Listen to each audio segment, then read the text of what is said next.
Guys, ഇത് നമ്മുടെ പഴയ വീടിന്റെ അടുക്കളയാണ്. അപ്പൊ ഇതൊക്കെ നമുക്കൊന്ന് വൃത്തിയാക്കിയിട്ട് നമുക്ക് നമ്മുടെ വീഡിയോസിന് വേണ്ടിയിട്ട് യൂസ് ചെയ്താലോ. ഇനി മുന്നേ ഞാൻ ഇവിടെയൊക്കെ നിങ്ങൾക്കൊന്ന് കാണിച്ചു തരാം കേട്ടോ, എങ്ങനെയാണ് ഇപ്പൊ ഇത് കിടക്കുന്നത്. നമ്മൾ ക്ലീൻ ചെയ്തതിന് ശേഷം ഇതെങ്ങനെ ഉണ്ടാവുന്നത് നമുക്ക് നോക്കാം കേട്ടോ.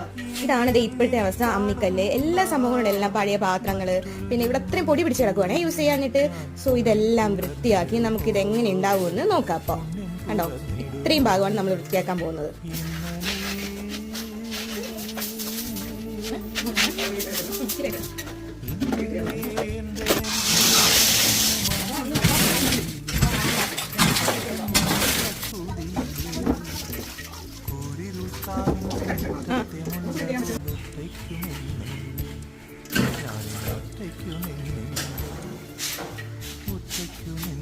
അപ്പോൾ ഇതെല്ലാം വൃത്തിയാക്കി കഴിഞ്ഞുള്ള ഫൈനൽ ലുക്ക് കാണാൻ ആഗ്രഹമുള്ളവർ നമ്മുടെ ചാനലിൽ ലോങ് വീഡിയോ ഇട്ടിട്ടുണ്ട്, അത് കയറി നോക്കണേ. അപ്പോൾ താങ്ക് യു.